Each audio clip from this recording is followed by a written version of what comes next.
नमस्कार, नवतेज टीवी में आप सभी का स्वागत है। मैं हूं आपके साथ प्रियंका तिवारी। बुलेटिन की शुरुआत करेंगे इस वक्त की अहम खबर के साथ। पीएम नरेंद्र मोदी आज गुजरात दौरे पर हैं, जहां सबसे पहले पीएम ने द्वारकाधीश मंदिर में पूजा अर्चना की। इस दौरान उन्होंने मंदिर की परिक्रमा की।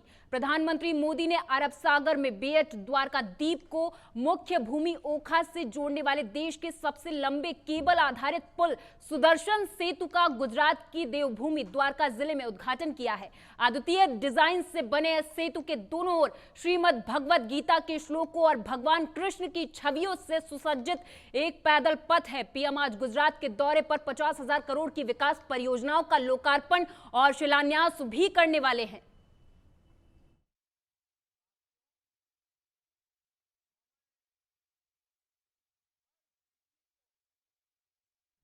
सिरोही जिला मुख्यालय पर राज्य मंत्री ओटाराम देवासी ने कल मोबाइल वेटनरी इकाई को हरी झंडी दिखाई। इस दौरान प्रदेश के मुख्यमंत्री भजनलाल शर्मा वर्चुअल तौर पर कार्यक्रम से जुड़े थे। इसके अलावा गोपालन और देवस्थान विभाग के मंत्री जोराराम कुमावत और मत्स्य विभाग के राज्य मंत्री जवाहर सिंह बेढम की अध्यक्षता में वेटनरी इकाइयों का वर्चुअल लोकार्पण समारोह आयोजित किया गया था। इस दौरान राज्य मंत्री ओटाराम देवासी ने कहा कि इस योजना के तहत केंद्र सरकार के सहयोग से राज्य में 536 मोबाइल वेटनरी इकाइयों के माध्यम से पशुपालकों को घर बैठे ही पशु चिकित्सा सेवाओं का लाभ मिल सकेगा।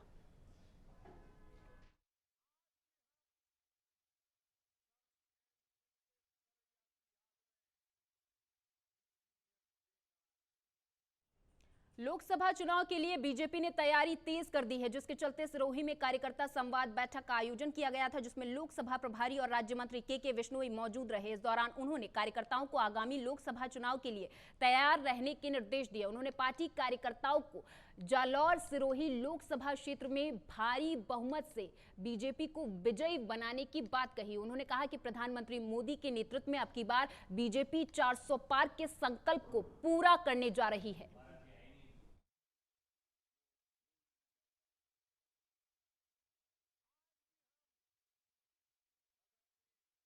इधर यूपी में पुलिस भर्ती रद्द होने पर सपा मुखिया अखिलेश यादव ने बीजेपी की योगी सरकार को आड़े हाथों लिया है। अखिलेश ने कहा कि सरकार की नीयत नौकरी देने की थी ही नहीं। अखिलेश ने कहा कि सरकार की लापरवाही से ही परीक्षा का पेपर लीक हुआ था, उस वक्त कार्रवाई करनी चाहिए थी। इसके अलावा उन्होंने कहा कि सरकार जैसे काम कर रही है उससे लग रहा है कि आने वाले वक्त में ये सरकार लोगों से वोट डालने का अधिकार भी छीन लेगी।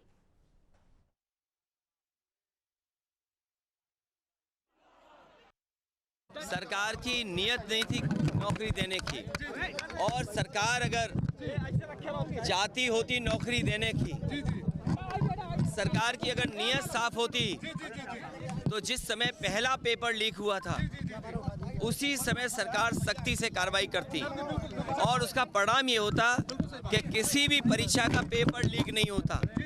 और आज केवल पुलिस भर्ती के पेपर लीक के आरोप नहीं हैं, बल्कि आरओ एआरओ की जो भर्ती हुई उसमें भी बड़े पैमाने पे छात्र नौजवान धरना दे करके बैठे हैं लोक सेवा आयोग के सामने।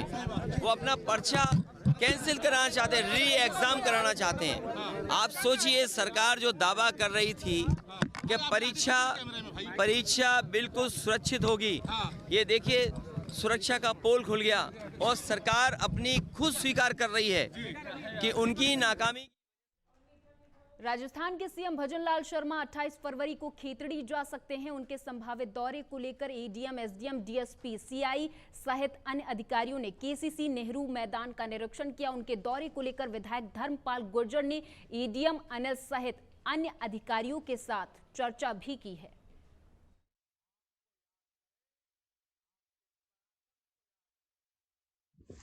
देखिए, माननीय सीएम साहब का संभावित दौरा है 28 तारीख को, जो अभी सीएम साहब ने हमारे केंद्रीय मंत्री जल शक्ति मंत्री गजेंद्र जी ने और हरियाणा के मुख्यमंत्री खट्टर जी ने जो यमुना के जल का समझौता किया है, जो सैद्धांतिक समझौता हुआ है, उसके लिए हम शेखावाटी के लोग सीएम साहब का धन्यवाद और आभार व्यक्त करना चाहते हैं।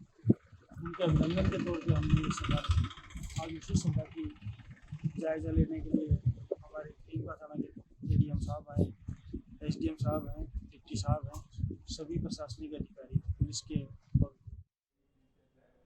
खबर चूरू के बीदासर से है, जहां जलदाय विभाग के एईएन दिनेश मेहला और जीएएन रवीन पुनिया ने अवैध जल कनेक्शन पर कार्रवाई की है, जिसके तहत 1500 फीट पाइप जब्त करते हुए 9000 रुपए का जुर्माना भी लगाया है। जेईएन पुनिया ने बताया कि तहसील कार्यालय के सामने खाली प्लॉट पर 4 दीवारी का निर्माण किया जा रहा था, जिसमें प्लॉट मालिक अवैध जल कनेक्शन को निर्माण कार्य में उपयोग में ला रहे थे, जिसके तहत ये एक्शन लिया गया है।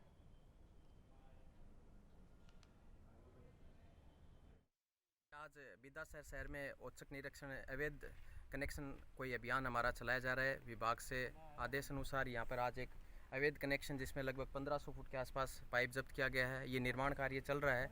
यहाँ पर नोटिस चस्पा कर दिया गया है और आगामी 3 दिवस में पेनल्टी भरवाकर और नियमानुसार अगर कनेक्शन को नियमित करवाते हैं अगर तो ठीक है, वरना इनके खिलाफ एफआईआर दर्ज करवाकर नियमानुसार। इधर बूंदी जिले के गांव अरनेठा से एक पुजारी बीजेपी कार्यालय के चक्कर काट रहा और अपने लिए न्याय की गुहार लगा रहा। आपको बता दें कि पूरा मामला 100 साल से ज्यादा पुराने मंदिर को द्वेषतापूर्ण कार्रवाई के चलते ध्वस्त करने का है। और ऐसा नवतेज टीवी नहीं कह रहा, बल्कि यह इल्जाम गांव के सरपंच और बीडीओ लगा रहे। उसी ध्वस्त मंदिर के पुजारी राम लक्ष्मण प्रदेश की बीजेपी सरकार से सवाल पूछ रहे कि एक तरफ तो अयोध्या में प्रभु श्री राम की प्राण प्रतिष्ठा का उत्सव पूरा देश मनाता है, वहीं दूसरी तरफ मेरे राम दर-दर की ठोकरें खा रहे। मंदिर पुजारी ने मंदिर को तोड़ने के आरोप पंचायत समिति, स्थानीय कांग्रेस नेता और बीडीओ पर लगाए हैं। और क्या कुछ कहा मंदिर के पुजारी ने, आपको सुनाएंगे।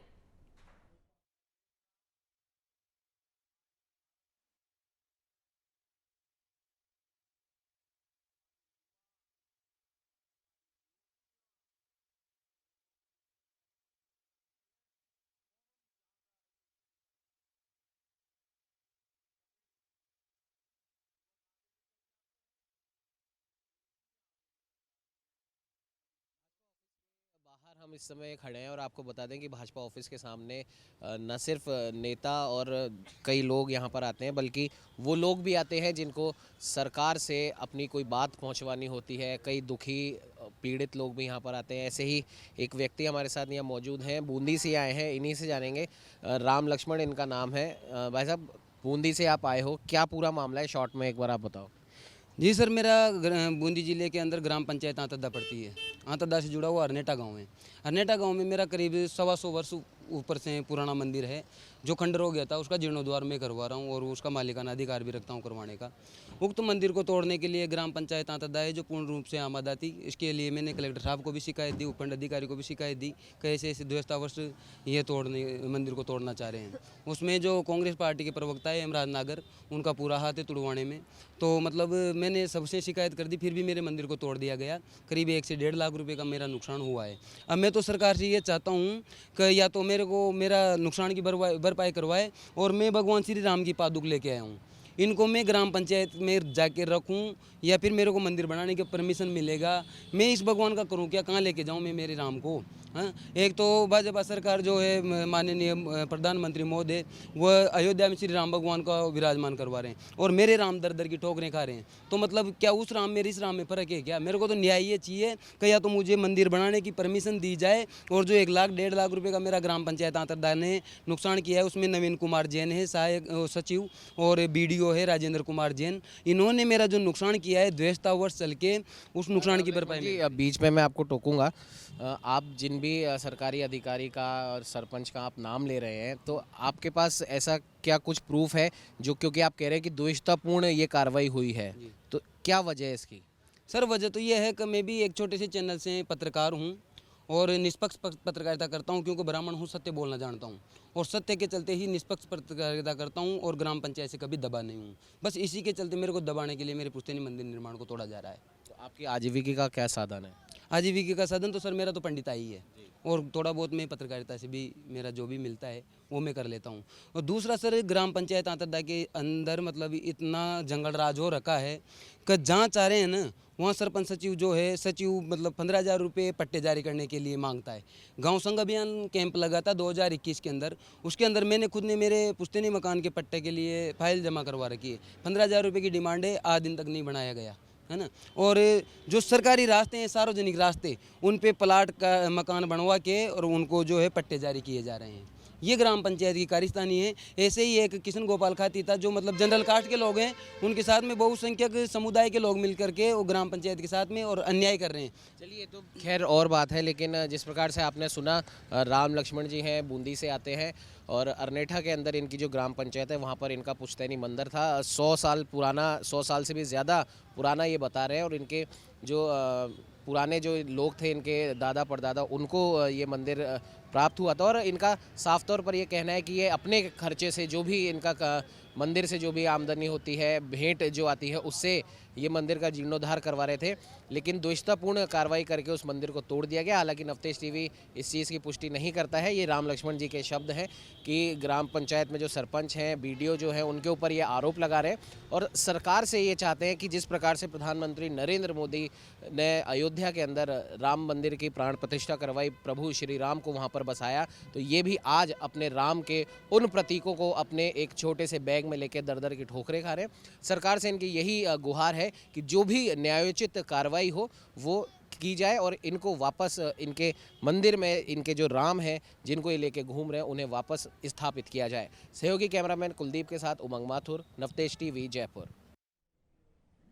अयोध्या में राम मंदिर की प्राण प्रतिष्ठा के बाद जहां पूरा देश राममय हो चुका, वहीं संपूर्ण भारतवर्ष में सनातन संस्कृति की ओर लोगों का झुकाव धीरे धीरे बढ़ता जा रहा। लगभग हर क्षेत्र में प्रभु श्री राम और राम मंदिर और सनातन की झलक देखने को मिल रही है। आभूषण उद्योग भी इससे अछूता नहीं है। ऐसा ही एक प्रयोग आभूषणों में भी हुआ, जिसे देखकर हर कोई आश्चर्य कर रहा। क्या है वो प्रयोग और कैसे मिले इसकी प्रेरणा, वो भी आपको बताएंगे।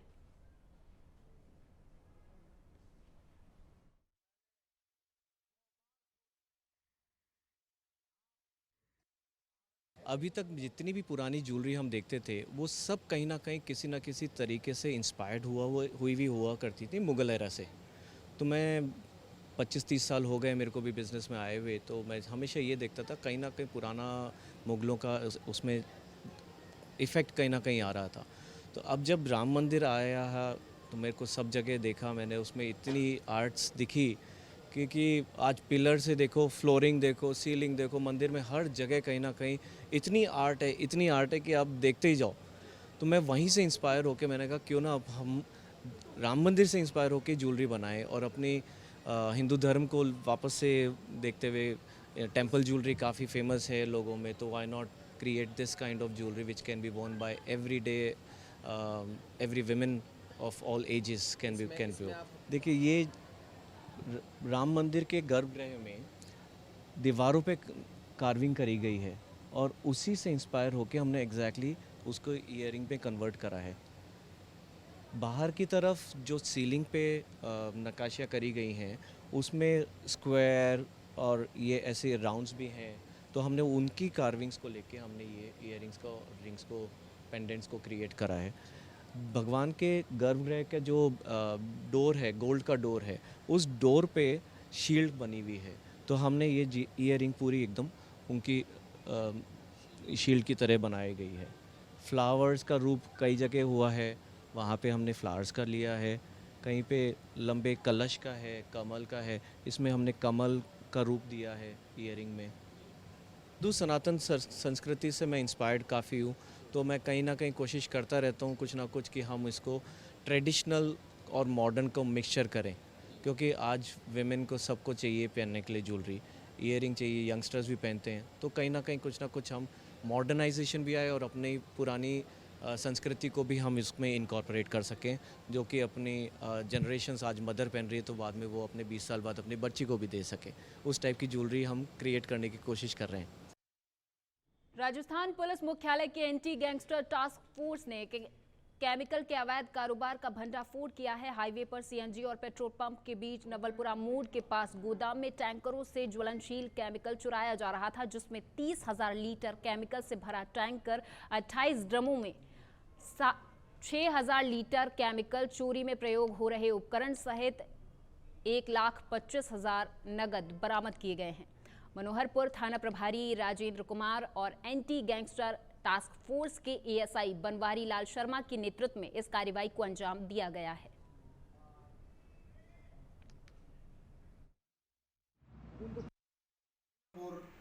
क्षेत्र में एंटी गैंगस्टर टास्क फोर्स की टीम यहाँ आई और पुलिस को और ये मिलके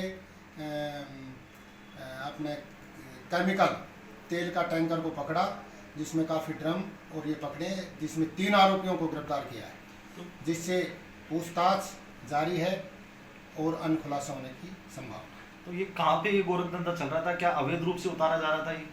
हाँ बिल्कुल अवैध रूप से उतारा जा रहा था और ये होटल ढाबों के पास आसपास में ये कुछ व्यक्ति कर रहे थे, तो इसका आगे भी ध्यान रखा जाएगा और ये इसमें चोरी की नीयत से उतरा है। सोनभद्र के रॉबर्ट्सगंज में लोकसभा चुनाव के मद्देनजर केंद्रीय कार्यालय का उद्घाटन किया गया। वैदिक मंत्रोच्चार और हवन पूजन के साथ रॉबर्ट्सगंज नगर के शुभश्री मैरिज हॉल के प्रांगण में लोकसभा चुनाव कार्यालय का उद्घाटन किया गया। लोकसभा क्लस्टर प्रभारी उत्तर प्रदेश सरकार के मंत्री दयाशंकर मिश्रा दयालु ने फीता काटकर इसका शुभारंभ किया। दयाशंकर मिश्रा ने कहा कि लोकसभा चुनाव का शंखनाद हो गया है और पार्टी कार्यकर्ता हर बूथ पर प्रचंड जीत का परचम लहराने के लिए पूरी ताकत से जुट जाएं, क्योंकि अब की बार 400 के पार के नारे को साकार रूप देना है।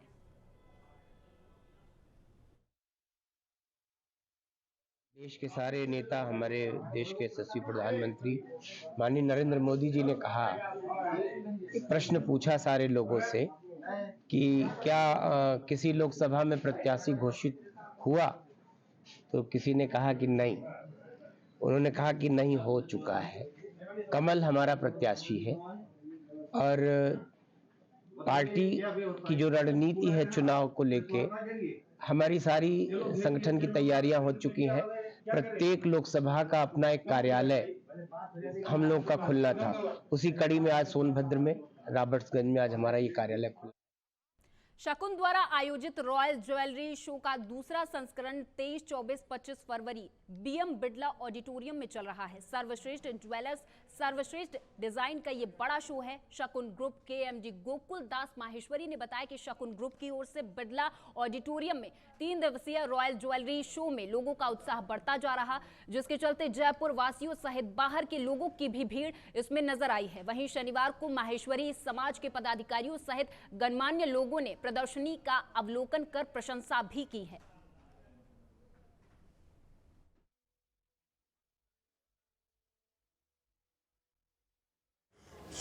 शकुन ग्रुप द्वारा आयोजित रॉयल ज्वेलरी शो आज दूसरे दिन है।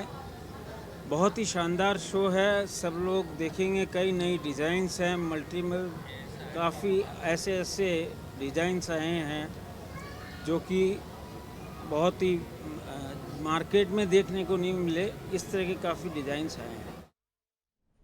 और इसी के साथ इस बुलेटिन में मेरे साथ बस इतना ही। आप देखते रहें नवतेज टीवी। नमस्कार।